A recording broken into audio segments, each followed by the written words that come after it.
Ya, salam jumpa pemirsa. Senang sekali saya Samsu bisa kembali hadir menemani Anda 1 jam ke depan dalam acara Setitik Pencerahan.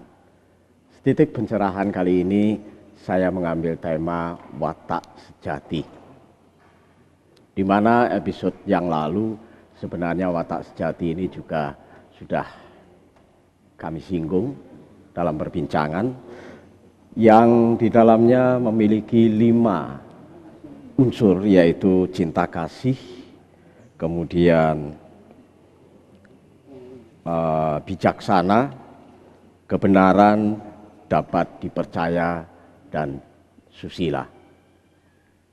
Saya pernah membaca sebuah buku, watak sejati ini jika dianalogkan ibarat sebuah pohon. Keadaan sehat. Pohon dengan buah dan daun-daunnya yang sehat. Diistilahkan dengan nama keadaan sehat. Tetapi akar dari keadaan sehat hanya ada 3, yaitu tidak adanya keinginan yang bernafsu, keinginan yang menggebu-gebu. Kemudian tidak adanya kebencian. Dan kemudian tidak adanya tindakan yang menyesatkan diri. Maka itu adalah akar sebuah pohon. Jika akar sebuah pohon itu kuat dan sehat, maka batang, daun, dan buahnya juga tumbuh sehat. Seperti hanya watak sejati dengan 5 buah yang tadi. Cinta kasih, susila, bijaksana, kebersamaan, dan dapat dipercaya. Baiklah, untuk itu kita bincang-bincangkan tentang watak sejati. Di sini sudah hadir 2 narasumber. Yang pertama adalah Ki Atmo Asmorjo. Rahayu, selamat malam Ki Atmo. Rahayu Mas Samsu dan para pirsawan yang kami cintai. Semoga pertemuan malam hari ini kita selalu mendapat taufik hidayah dari Tuhan Yang Maha Esa. Ya, kemudian narasumber yang kedua adalah Bunsu Anton Triyono. Selamat malam Bunsu. Selamat malam Pak Samsu. Selamat malam para pemirsa. Hanya kebajikan Tuhan berkenan. Weida Tongtian. Ya, terima kasih Bunsu bisa bergabung lagi di Setitik Pencerahan malam ini. Dan tentunya pemirsa, Setitik Pencerahan juga didukung oleh tim kerawitan Dharma Budaya Eng Ankyong. Selamat malam Bapak-bapak, Ibu-ibu. Ya, kita awali saja perbincangan kita malam ini, yaitu watak sejati. Pertama ke Ki Atmo. Atau barangkali gending itu tadi bisa Ki Atmo. Gending apa itu tadi? Kira-kira. Gending apa? Niko. Esem manis. Apakah ada kira-kira hubungannya dengan ini? Terima kasih Mas Samsu. Monggo. Rahayu, para pirsawan yang Dhamma TV yang kami cintai, di dalam tembung esem itu adalah istilah guyuyora tutuk nih mengo nggih mboten. Dadi esem iku sok jemblenging kawulane Gusti sing kesengsem dumateng barang keindahan. Eseme kok manis. Niku nek roh rupane wonge. Jebulane amung impi. Memang di dalam kehidupan kita itu sudah leluhur kita sudah memberi warisan yang bentuknya itu yaitu dalam filsafat Jawa itu aksara Jawa. Aksara Jawa itu ho no. A itu sebetulnya ada. Allah yang Maha Kuasa itu sebetulnya ada. Caraka itu utusan. Kita sudah mengutus kepada nek pantese wong mesem iku ya manis. Nek wong guyu lakak-lakak. Wong bungah ku jimprak-jimprak. Itu kan sudah mau tondo. Hono caraka tondone ya gitu-gitu itu. Tadi do to sawala. Ini kan utusannya 5 ini. Utusannya 5 ini. Ya. Do itu dating sing gawe urip, do. Tatananing sing gawe urip, do to sajatining urip, wajibing urip, langgenging urip. Ini namanya bentuknya kata nglegeno. Mas Samsun nek pinuju nek kantor, ora kok dadi presenter ya gak cerita. Ya. Kan gitu. Dadi kon dadi presenter iso, kon dadi bapak rumah tangga bisa, jadi seorang pegawai kantor bisa. Ini memang sudah dating sing gawe urip. Tatanane ya iso. Duwe kewajiban, kepingin langgeng itu sudah. Tapi padha jayanya. Selama kita itu mempunyai kewajiban yang sama, ini akan jaya, akan dilaksanakan dengan baik. Monggo bodhong wis bar ya wis terserah kono. Terserah lek ngaran nek nyambut apik-apik monggo, elek ya monggo. Ya. Untuk inilah huruf Jawa itu sudah ada tatanan. Karena bersifatnya yang jenenge duga iku duwe sifat iku dura, itu sifate duga, sembodo itu prayoga. Nek Mas Samsu pinuju ditunggu sing jenenge sembodo. Pirsa anak jatuh, itu akan ditolong. Ya. Tapi sing nggo dura ya wis dijarne ae, kapakno rasakno, matane dandang ae itu. Itu siapa yang ngono? Inilah utusan kodrat ilahi Robi. Kodratnya Gusti Allah kang mawikan. Hanya pada waktu itu filsafat Jawa ditunjukkan bahwa keinginan filsafat itu sangat indah sekali. Ada kata nglegeno dan aksara murda itu dan ada sandangan dan lain sebagainya. Inilah bentuk keindahan filsafat Jawa yang dikatakan Mas Samsu adalah sebagai kata kalimat watak sejati itu tadi. Sudah dikodrakan oleh Tuhan Yang Maha Esa. Ono tulis yang widi itu. Kira-kira sementara itu Mas. Sudah kinodrat ya? Iya. Kiat mau. Ya, beralih ke Bunsu Anton. Bagaimana penjenengan menyikapi tentang watak sejati? Silakan Bunsu Anton. Terima kasih. Ya, memang watak sejati itu bagi kami merupakan karunia dari Tuhan Yang Maha Esa. Dan watak sejati itu adalah cinta kasih, kebenaran, susila, bijaksana, dan dapat dipercaya. Ini merupakan suatu percikan dari sebagian kecil dari kuasa Tuhan yang telah diberikan kepada umat manusia. Sehingga untuk itulah bagi kami senantiasa salam yang berkenan bagi Tuhan Yang Maha Esa adalah kebajikan. Sehingga diharapkan karena kita telah diberikan percikan watak sebagian kecil dari Tuhan Yang Maha Esa, yaitu merupakan watak sejati, diharapkan kita sebagai manusia ciptaannya senantiasa berbuat bajik.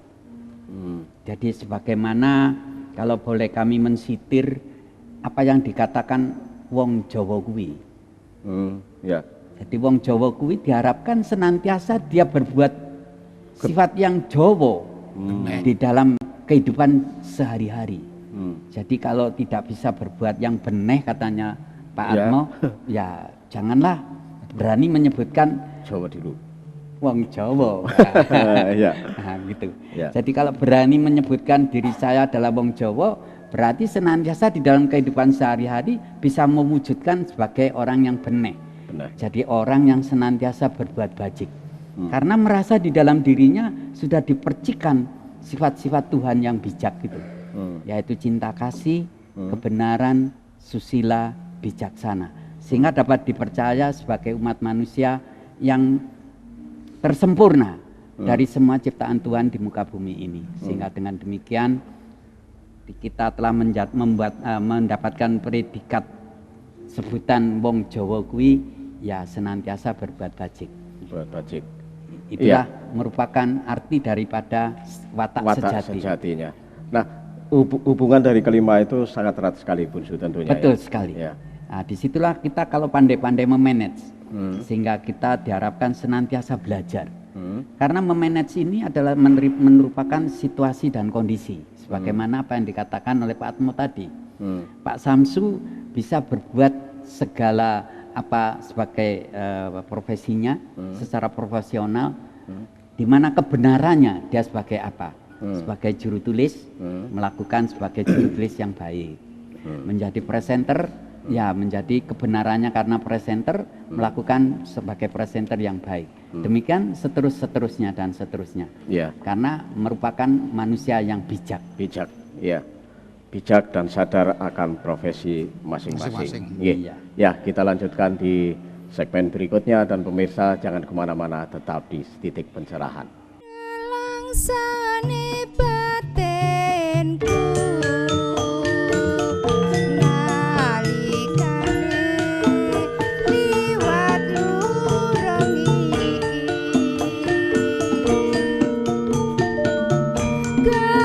gawang-gawang pasuryanmu kanthi esem kang rerucit ati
Terima kasih pemirsa, Anda masih tetap di Setitik Pencerahan.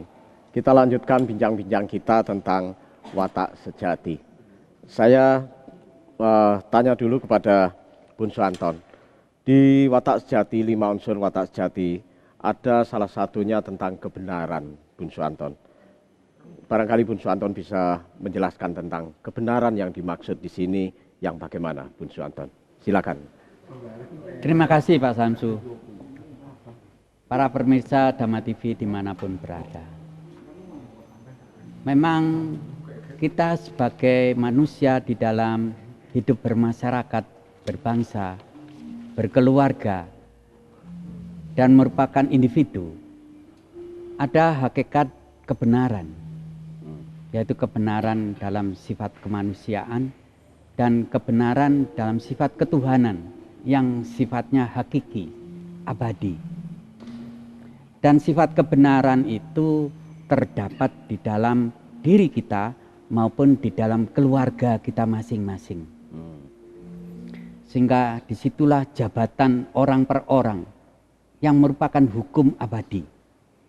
Yaitu di dalam rumah masing-masing yang terdiri seorang ayah, seorang ibu, dan anak-anak.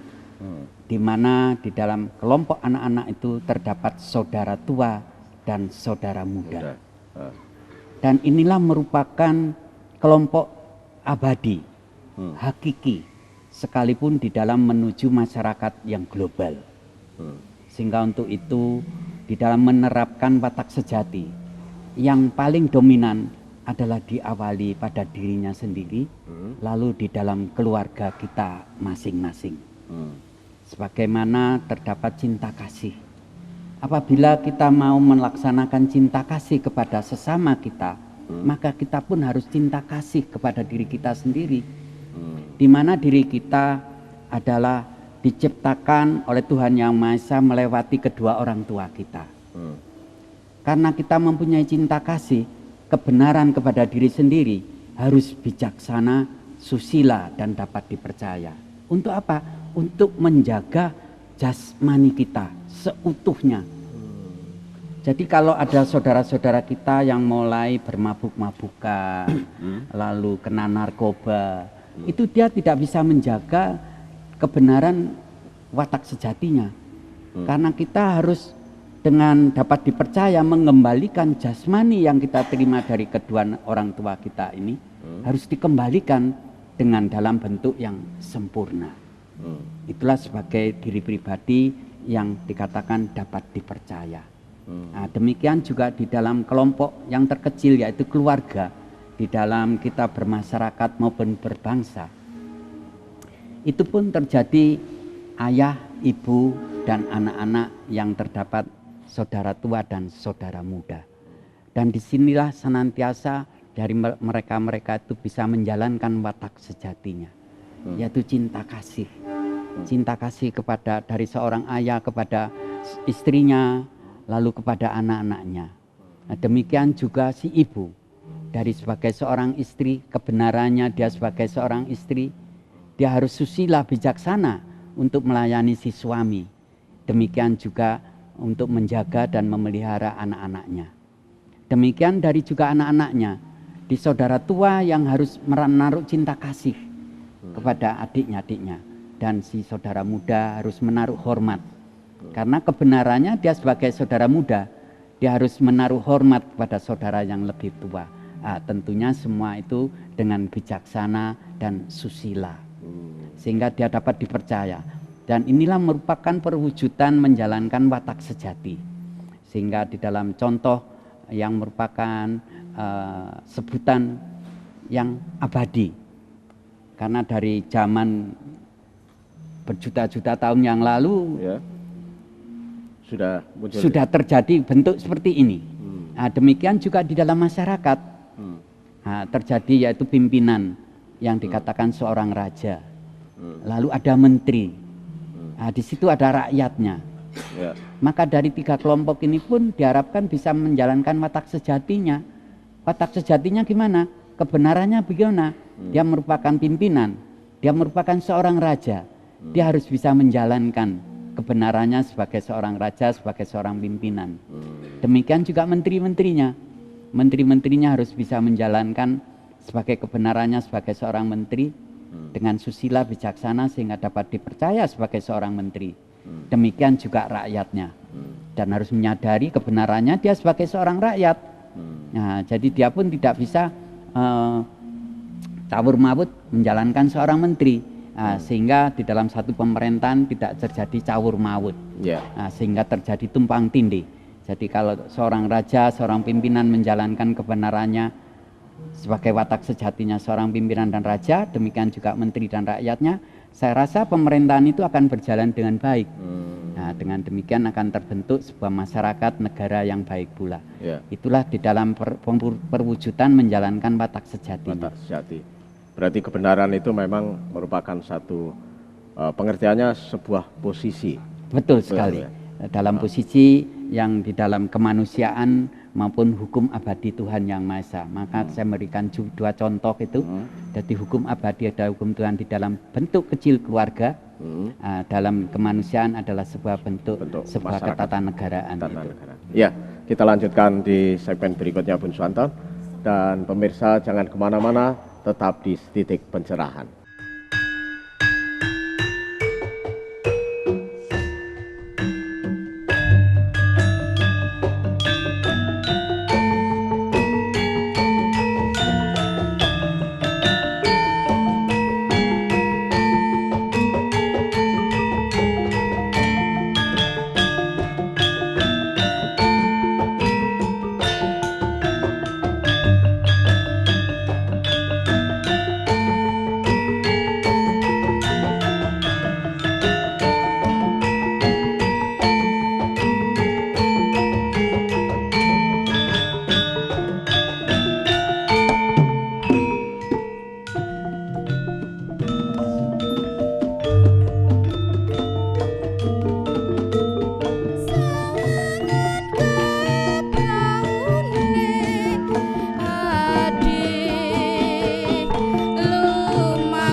Ya, terima kasih pemirsa. Anda masih tetap di Titik Pencerahan. Kita lanjutkan bincang-bincang kita tentang watak sejati. Di segmen tadi sudah lebih gamblang dikatakan oleh Bunsu Anton bahwa sebenarnya 5 unsur dalam watak sejati ini ternyata saling bersinambungan. Ketika saya menanyakan sebuah kebenaran, ternyata di sana ada kebenaran kemanusiaan dan kebenaran ketuhanan. Di mana menjalankan sebuah kebenaran tentunya ada unsur cinta kasih, kemudian bijaksana, dapat dipercaya, dan susila. Nah, kita lanjutkan bincang-bincang kita tentunya ke Kiatmo dulu. Kiatmo, kalau kita menyikapi tentang sebuah kebenaran, Kiatmo. Nah, menurut kajian pandangan Jawa, bagaimana tentang kebenaran itu sendiri? Tadi Bunsu Anton ada kebenaran kemanusiaan dan ketuhanan. Nah, menurut penjelasan bagaimana? Terima kasih Mas Samsu dan para pirsawan yang kami cintai, Bunsu Anton yang kami hormati. Sebetulnya di dalam kalimat watak sejati itu ada 3 poin. Watak itu adalah pembawaan. Pembawaan. Seja itu sejo, tujuan. T itu hati-hati. Jadi gemi nastiti hati-hati itu watak sejati. Yang di dalam melaksanakan watak sejati tidak semudah balik telapak tangan. Gitu ya. Tan kena tinumbah harto. Jadi tidak bisa dibeli dengan uang, nggak bisa. Kita di dalam melaksanakan watak sejati, ini kita betul-betul harus tahu bahwa bisa membedakan. Oh, iki padange konang, iki padange lintang, iki padange bulan, iki padange srengenge.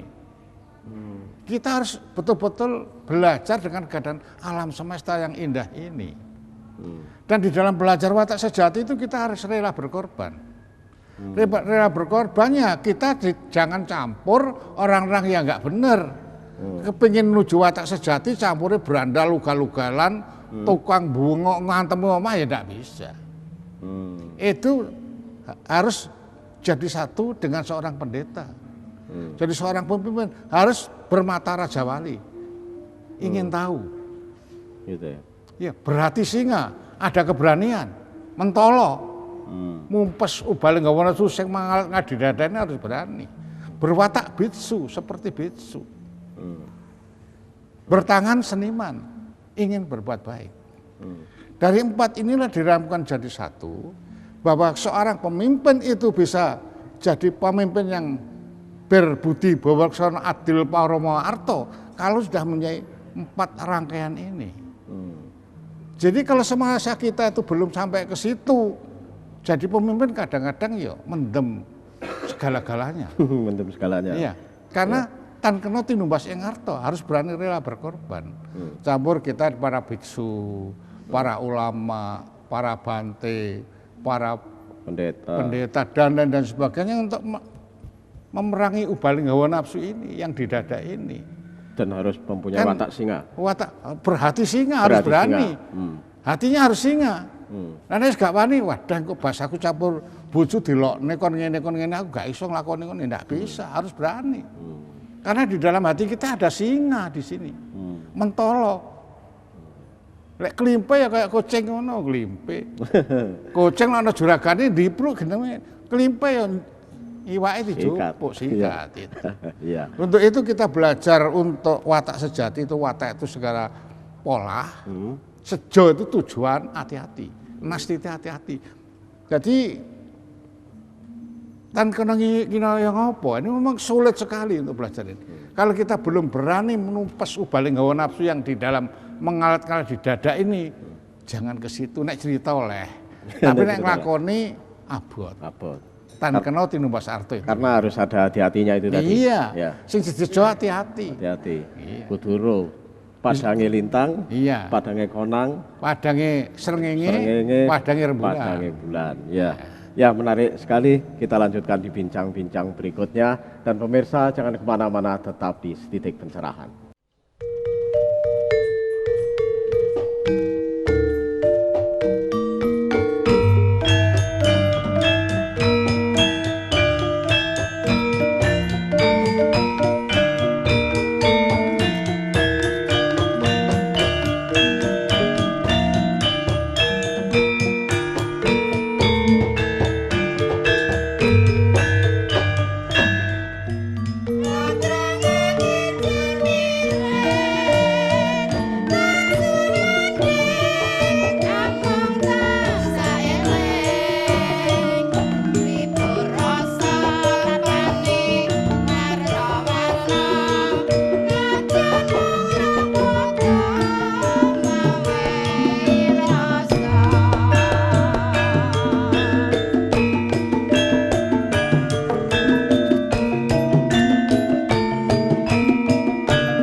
Ya, terima kasih pemirsa. Anda masih tetap di Titik Pencerahan. Kita lanjutkan bincang-bincang kita tentang watak sejati. 5 unsur watak sejati yaitu cinta kasih, susila, kemudian bijaksana, kebenaran, dan dapat dipercaya. Di segmen tadi sudah kita perbincangkan kata Ki Atmo bahwa untuk mencapai 5 unsur watak sejati ini tidak semudah membalik tangan dan perlu sebuah perjuangan yang besar dan tentunya satu pengorbanan. Bun Suanton, kalau kita berbicara tentang perjuangan untuk mendapatkan sebuah watak sejati, sebuah predikat watak sejati, tadi dikatakan oleh Ki Atmo bahwa sulit, perlu sebuah pengorbanan. Nah, rela berkorban menurut Bun Suanton bagaimana konsep? Ya, terima kasih Pak Samsu. Memang kami berikan contoh bahwa di situ ada contoh kebenaran di kelompok yang bersifat abadi. Abadinya. Yaitu di keluarga masing-masing. Disitulah menunjukkan, kalau Ki Atmo tadi mengutarakan perlu pengorbanan. Pengorbanan. Seorang ibu, di mana beliau telah mengandung, melahirkan, memelihara si anak dengan penuh pengorbanan tanpa pamrih. Inilah suatu contoh yang benar-benar ilahi. Tidak perlu pamrih, sekalipun berkorban jiwa, rela. Ini Pak Samsu. Demikian juga seorang ayah. Jadi seorang ayah juga berkewajiban, karena kebenaran sebagai seorang ayah, harus menafkahi keluarganya. Semoga tidak ada ayah-ayah yang tidak mau menafkahi keluarganya. Sehingga si ibu tidak bisa menjalankan sebagai profesinya seorang ibu. Sehingga anak-anak pun demikian juga. Sehingga kalau seorang ayah telah bisa menafkahi keluarganya dengan baik, menaruh cinta kasih, kebenaran sebagai seorang ayah, dengan susila dan bijaksana, dia memberikan nafkah dengan hasil yang halal, tidak yang haram. Mohon permisi umpamanya lewat korupsi dan seterusnya. Nah, inilah suatu contoh yang kurang baik gitu. Jadi seorang ayah telah menjalankan profesinya sebagai seorang ayah, tapi telah menafkahi keluarganya dengan hasil-hasil yang haram. Sehingga dia tidak menjalankan kebijaksanaan, tidak menjalankan kesusilaan, sehingga dia patutnya tidak dipercaya. Nah, itulah sebagai satu contoh yang menurut kami, hemat kami, sebagai contoh yang ilahi. Demikian anak-anaknya.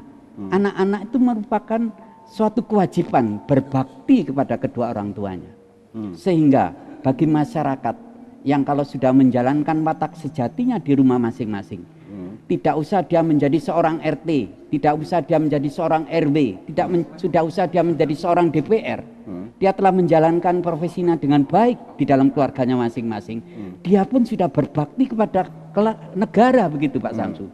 Karena memang dasarnya dari keluarga dulu. Dari keluarga dulu. Jadi seorang anak bisa berbakti kepada keluarga, saya niscaya dia juga akan berbakti kepada kepentingan-kepentingan negara. Demikian seorang ayah dan seorang ibu.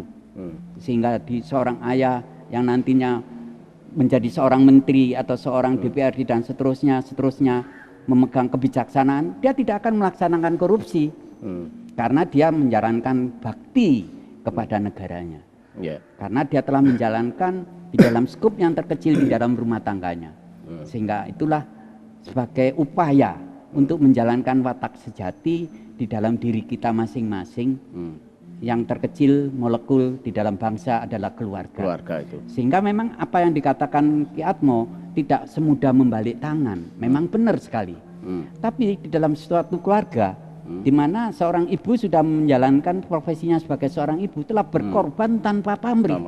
Nah, ini kalau dikembangkan di dalam keluarga kita masing-masing, sehingga si anak bisa berbakti kepada ibu dan ayah, itu merupakan satu rasa bakti juga kepada negara.